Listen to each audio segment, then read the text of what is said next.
Bonjour à toutes et à tous, j'espère que vous allez bien. Aujourd'hui, je vous propose une petite vidéo pour faire le point sur le pétrole. Ce qui est intéressant actuellement, c'est que ce qu'on observe avec le pétrole, c'est qu'on est probablement sur une zone de bottom. Évidemment, ça peut être un petit peu plus long que prévu. Mais voilà, quand on se place en monthly, on voit qu'on est en train de travailler un support long terme, hein. Actuellement, je pense qu'on est, possiblement en train de trouver, voilà, un double bottom ici. Donc ça peut prendre un peu plus de temps, c'est pas non plus, exclu effectivement qu'on descende un petit peu plus bas avant éventuellement de casser le biseau ascendant qu'on voit ici. Mais en tout cas, voilà, il faudra garder un œil dessus, d'autant plus qu'on voit que certaines compagnies pétrolières commencent à montrer, des signes de force. Donc je pense que ça peut être intéressant de jouer, ce secteur-là, agressivement, même si c'est pour un simple rebond technique, par exemple, pour aller chercher le haut du biseau, descendant au niveau des 70 pour éventuellement aller plus bas. Mais dans tous les cas, je pense que voilà, ça va être, un des marchés porteurs, tout ce qui va être, voilà, lié au secteur, du pétrole et également du gaz naturel. Alors d'un point de vue, macroéconomie, c'est contrasté évidemment. On a d'abord des news plutôt bullish pour le pétrole, dans le sens où on a des conflits au Venezuela, potentiellement en Iran. Donc ça apporte évidemment de l'instabilité au niveau géopolitique. Et on parle de pays, qui sont parmi les 1ers exportateurs et producteurs du coup, de pétrole dans le monde. Donc évidemment, ça rajoute un petit peu de pression haussière, mais c'est, exactement le genre de catalyseur qui peut lancer finalement, un bull run, sur le pétrole. Au niveau je dirais de la macro, bearish, ce qui est bearish pour le pétrole, c'est tout simplement la macroéconomie. C'est-à-dire que on est actuellement plutôt dans une phase de stagnation, voire peut-être de récession sur l'économie US, voire même mondiale. On voit qu'effectivement, en Chine, la croissance ralentit. Et donc quand la croissance ralentit, on a moins de besoins en énergie et du coup, invariablement, aussi en pétrole. Donc ça, c'est un des points bearish, donc c'est à condition qu'on continue à avoir effectivement du momentum, sur l'économie, d'abord US évidemment, mais aussi mondiale et notamment, la Chine. Et c'est à cette condition qu'on pourra avoir évidemment, une inflation du prix du pétrole. En tout cas, ce qui est sûr, c'est qu'on est sur des plus bas, historiques, hein, puisque, voilà, je veux dire, bon, si on accepte effectivement la période du Covid où il y avait eu une chute du prix du pétrole, due simplement à l'arrêt de l'économie, on voit qu'on a eu un énorme spike, on est en train de corriger finalement, cette expansion. Et là, on arrive sur une zone, qui nous a servi, de résistance par le passé, mais aussi de support plusieurs fois. On vient, finalement d'un point de vue technique de prendre les liquidités ici, on comble le EVG et là on est en train de former potentiellement un double bottom. Je pense qu'on a, potentiellement effectivement un bottom sur le pétrole. Ce qui est intéressant aussi, c'est justement de regarder, les différentes plateformes, pétrolières. Déjà si on commence simplement avec, l'ETF, VanEck, on voit qu'on est en train de travailler en fait cette zone, hein, qui est une zone d'accumulation et on a eu voilà un petit dip qui a été très vite ravalé et actuellement on voit qu'on a beaucoup de force, sur, cet ETF. Donc ça peut être un play intéressant pour, suivre, on va dire, de manière passive, tout ce qui est lié à ce marché, donc pétrole et gaz. Évidemment, il y a des actions un peu plus, voilà, pour des plays un peu plus agressifs. Mais en tout cas, voilà, ça peut être une bonne option pour effectivement jouer un rebond. Alors potentiellement, effectivement, si on arrive à s'affranchir, parce qu'actuellement on est quand même tout le temps, toujours pardon, dans un range, hein. D'accord? On le voit bien avec, notre volume profile sur la droite. Donc concrètement, on est pour le moment bloqué entre, voilà, cette zone et cette zone-ci, plus ou moins, hein. Donc on évolue au sein de ces 2 zones. Mais l'idée, c'est que si on voit effectivement beaucoup de momentum, qu'on commence à travailler cette zone et à la casser, là, ça veut dire que voilà, on va venir combler, ce FVJ ici et potentiellement aller plus haut. Je pense qu'une première mise ici peut être intéressant évidemment. Une deuxième mise, éventuellement sur le retest à la cassure. Et après, si on voit qu'on crée finalement un BOS et qu'on continue, troisième mise peut être intéressant à ce niveau-là. Et après, au niveau des targets, on voit qu'on a beaucoup de place, sachant qu'on est sur une structure effectivement qui reste bearish sur la HTF, mais on voit qu'on a voilà, de l'accumulation, le volume se trouve en bas. Donc potentiellement, si on arrive à s'affranchir de ce volume, ce serait pour aller rejoindre voilà ce cluster, où effectivement on voit qu'on a un FVG à combler à ce niveau-là. Donc je pense que voilà, il y a matière à faire sur, juste en tablant sur cet ETF. Je pense qu'il y a quelque chose d'intéressant à faire sur l'année 2026. Maintenant évidemment, bon, c'est à vous de faire vos propres recherches pour voir ce que je dis, hein, parce que le momentum effectivement autour du pétrole, d'un point de vue géopolitique et d'un point de vue HTF, on voit que le momentum est plutôt bearish. Mais voilà, il y a des raisons de penser qu'on pourrait avoir un bottom, au moins technique, voire un vrai bottom, qui pourrait lancer un bull run. Et donc au niveau des compagnies, on voit qu'il y a vraiment plusieurs compagnies intéressantes. Donc là, c'est plutôt les compagnies de pétrole américaines. Donc là, évidemment, on voit qu'on est plutôt sur un repli. Mais ce qui est intéressant, c'est que du coup, on rebondit toujours sur l'IMA sur 10 ans. On vient finalement combler le FVG. Donc la structure reste quand même bullish. Donc potentiellement, ça peut être aussi une valeur à ajouter en portefeuille. Chevron, pareil, on est sur un range qu'on est en train de casser à la hausse. On rebondit sur le VWAP, pardon, de la décennie du coup. Et on voit qu'au niveau, je dirais, de la forme de notre volume profile, on est sur quelque chose de type B-shape, c'est-à-dire qu'on a un cluster ici, un cluster là, on a un vide ici, c'est-à-dire un low volume node, et les low volume nodes généralement servent de rejet au prix. Donc là on voit que finalement bah, on s'appuie sur la VWAP, on est rejeté par cette zone et du coup on repart dans l'autre sens. Donc ça c'est très positif. Autrement on aurait eu quelque chose de ce style, c'est-à-dire qu'on aurait traversé directement pour aller chercher le POC et on aurait réintégré cette partie du volume profile. Mais là du fait qu'on est repoussé par cette zone de faible volume, ça nous montre qu'on n'est pas prêt à descendre et au contraire la structure, elle est bullish, on risque de casser cette trendline et de continuer à la hausse. ExxonMobil, bon pareil, on est en train de casser complètement cette petite accumulation. Donc pour moi, ça reste très bullish, d'autant plus qu'on évolue bien au-dessus finalement du volume profile qu'on a vu juste avant. Donc c'est plus en HTF. Donc voilà, on voit qu'on avait un volume profile ici, on s'est affranchi, on se repose sur le haut ici, donc sur notre VAH, et là actuellement on est en train de s'en servir comme support pour aller plus haut. Ce qui est intéressant, c'est que en petite time frame, donc si on regarde la dernière période, on voit qu'on a beaucoup de volume en haut. Donc ça c'est très positif, c'est-à-dire qu'il y a de la vie, il y a des échanges, et donc du coup ça supporte en fait la hausse du prix. Donc ça c'est très positif, ça c'est une valeur que je vais regarder vraiment attentivement. EG Ressources, donc là c'est un peu plus compliqué effectivement. Néanmoins, on reste quand même dans un range d'accumulation qui pourrait être voilà, un petit peu plus long. On a potentiellement la possibilité de venir tester ici notre POC qui correspond aussi à la VWAP.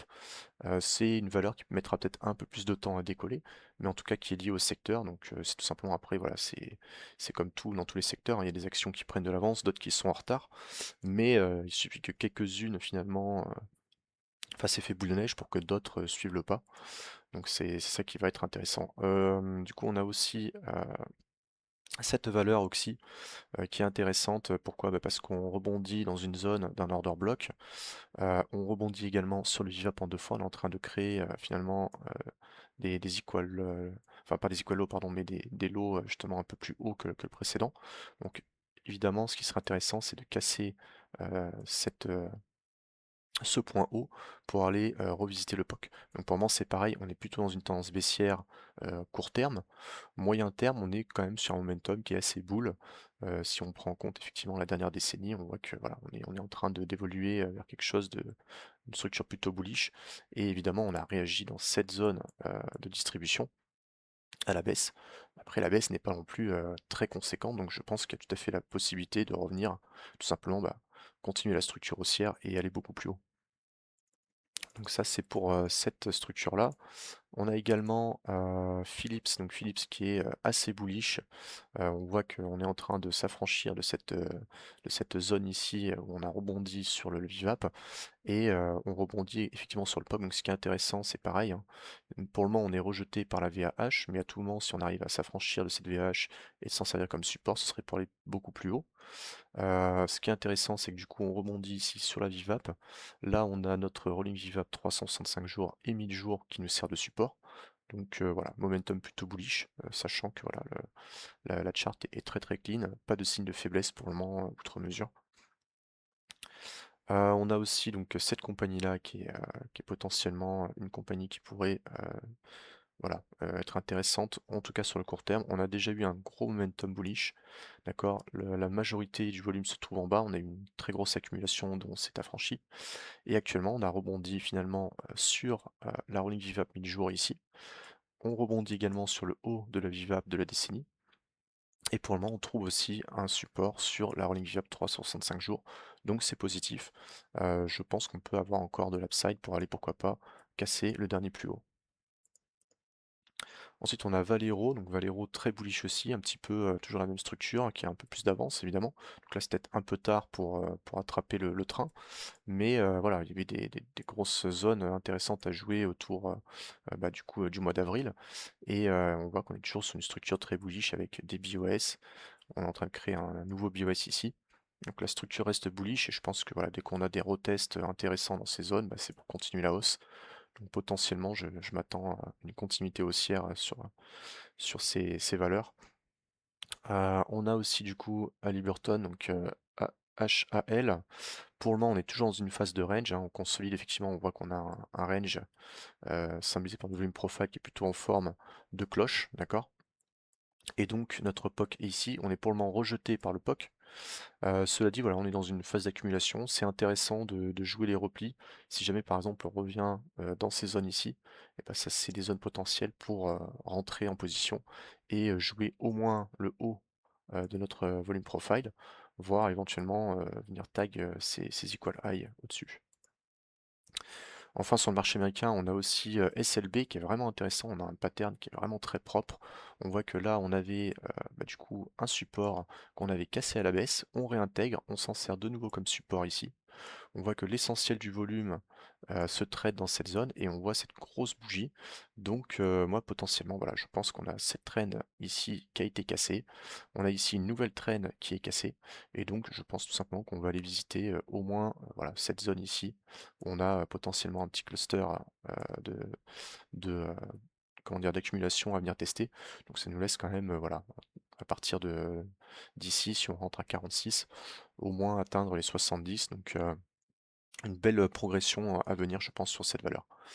Voilà pour le marché américain. On va regarder rapidement les valeurs au niveau international. Donc on a Total qui remontre évidemment des signes de force, hein.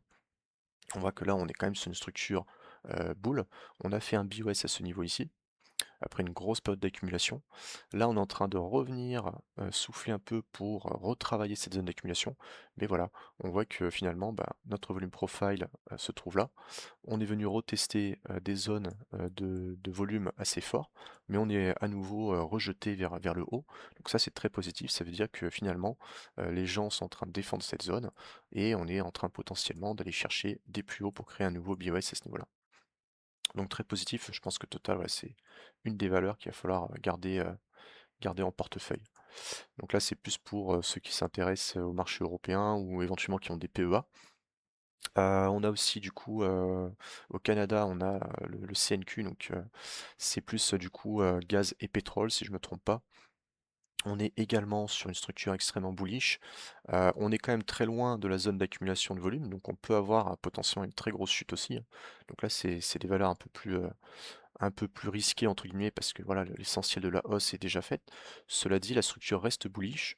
On voit qu'on évolue au-dessus de notre rolling VWAP 1000 jours et 365 jours, au-dessus de notre bande plus 1 de la VWAP des signals et on a pas mal de volume construit autour de cette zone. Donc tant qu'on trade au-dessus, ça reste haussier. À partir du moment où on tradera en dessous, on pourra s'en servir comme résistance pour aller chercher la zone de POC à ce niveau-là. Enfin, on va terminer, donc on a encore quelques valeurs à regarder. Donc on a aussi cette valeur qui est une valeur anglaise. Donc là, pareil, on est voilà, plutôt dans une phase d'accumulation. On n'arrive pas encore à se sortir de cette zone, mais cela dit, on est en train de travailler ce POC. Donc pareil, une première zone, ça peut être soit de retravailler les replis sur cette zone. Bon, on voit que finalement, bah, on a une zone de support qui nous attend avec les pics de volume, soit d'attendre de casser cette zone ici au niveau de la VH pour aller viser du coup beaucoup plus haut. On a de l'upside à venir sur cette valeur, surtout qu'on voit que voilà, on crée quand même de la structure haussière court terme, c'est-à-dire sur du monthly. Sur du 3 mois, on est toujours sur une baisse, mais voilà, pour moi la structure elle est clean. On voit que là on a eu un gros rejet, mais c'est racheté assez rapidement. Donc je pense que c'est plutôt positif. On a Shell aussi, donc autre valeur britannique liée au secteur du pétrole, donc très positive aussi parce que voilà, on est dans un range qui est assez intéressant et on voit qu'on est en train de titiller les hauts de ce range. Donc voilà, à partir du moment où on va réussir à s'affranchir de cette VAH, ce sera potentiellement pour aller chercher de la valeur plus haut. En tout cas, la trend reste haussière.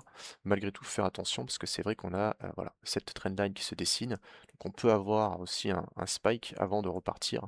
C'est pas exclu. Mais voilà, la tendance reste, voilà, on est dans un range, mais court terme, tendance haussière, donc plutôt positif. Au niveau des valeurs liées au gaz, donc on a cette valeur-là qui est vraiment intéressante. Pourquoi? Parce qu'on a eu ce range d'accumulation à ce niveau-ci. Et là, on est en train, voilà, on a fait le BOS, mais on refuse de chuter. On est en train de créer du volume à ce niveau-là. Donc pour le moment, c'est positif. Tant qu'on arrive à rester ici et à créer de la valeur avec des gros volumes, potentiellement, ça peut nous montrer que voilà, le mouvement n'est pas fini et les acheteurs sont toujours présents pour voilà, racheter finalement ce qui ressemble à une forme de distribution ou plutôt une réaccumulation avant potentiellement d'aller à la hausse. Donc voilà, les valeurs du gaz très intéressantes aussi. On a aussi APA. Donc APA, on est toujours dans un range. Pour le moment, il n'y a pas grand-chose à faire à part éventuellement jouer les plus bas, d'accord? Ou pareil, dès qu'on casse cette structure, éventuellement revenir sur un retest, jouer plus haut. On a de l'upside à venir. La structure commence à être haussière, donc voilà, à surveiller. Et enfin, on a du coup DVN, donc Devon Energy Corporation. On est voilà, sur une phase de correction de l'impulsion qu'on a eue ici. On semble avoir trouvé finalement un plus bas à ce niveau-là, puisque là on voit qu'on est en train de travailler cet order block. À voir si on arrive à réintégrer au-dessus finalement de notre rolling VWAP 1000 jours. Ça, ce serait un signal positif pour aller chercher plus haut.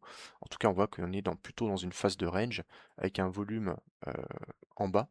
Donc c'est pas forcément la structure la plus bullish, mais il faut voir ce que ça nous propose à l'avenir. Donc voilà, j'ai fait un petit tour sur voilà, le marché du pétrole. Je vous invite quand même à faire vos propres recherches, évidemment, hein. Moi, le pétrole, c'est quelque chose que je surveille depuis un petit moment maintenant. Je pense réellement qu'on est proche d'un bottom. Maintenant, sur de la HTF, on reste sur une structure baissière. Donc on peut très bien avoir, voilà, si on reprend finalement notre structure du pétrole, on peut très bien avoir encore un peu de zigzag au sein de notre drapeau, notre biseau descendant. Cela dit, ça reste une figure qui est normalement plutôt bullish avec une cassure vers le haut, d'accord? Et on peut tout à fait, voilà, venir titiller au moins les 70 et éventuellement redescendre, titiller finalement le bas, de notre biseau, descendant. Mais on peut aussi venir chercher 70, s'en affranchir, casser la trendline et se réappuyer dessus pour pouvoir repartir directement à la hausse. Donc dans tous les cas, je pense que voilà, l'année 2026 va être intéressante pour le pétrole, les valeurs pétrolières. On voit que de toute façon, il y a un engouement autour, je dirais, des ressources naturelles, hein, pas seulement le pétrole évidemment, mais ça en fait partie. On voit bien avec les tensions qu'il y a au Groenland, autour du Venezuela, autour de l'Iran, les États-Unis qui mettent la pression par voilà, guerre proxy sur la Chine, parce que la Chine, malgré sa croissance en berne, reste finalement une économie qui a énormément besoin d'énergie et qui dépendait, enfin en tout cas qui dépend du pétrole iranien notamment, et qui était en passe de passer un accord, je crois, si je dis pas de bêtises, de défense avec le Venezuela, et qui était aussi un consommateur du pétrole vénézuélien. Donc finalement, il n'y a quand même pas de surprise, et toutes ces tensions géopolitiques risquent de réaviver finalement euh, voilà, le cours du pétrole et qui pourrait s'apprécier à la hausse. Donc voilà, je vous invite vraiment à surveiller ce support. Je ne pense pas qu'on aille beaucoup plus bas, mais voilà, ça reste un play qui est je dirais, assez agressif, puisqu'on n'a pas finalement de structure haussière qui se met en place pendant, on reste dans une structure baissière. Mais voilà, je pense réellement qu'on a quelque chose à jouer. Donc l'idée, c'est peut-être pas de all-in dedans, mais en tout cas de placer quelques billes, attendre un retournement. Si on va plus bas, replacer quelques billes. Et ensuite profiter de la hausse pour lisser son entrée. Ça peut être un play intéressant pour 2026.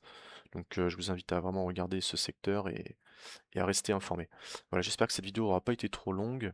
On change un petit peu de thème, voilà, pour, un petit peu préparer aussi le bear market qui s'annonce sur les cryptos, pour éviter de rester que focalisé sur les cryptos. Il y a d'autres valeurs à regarder.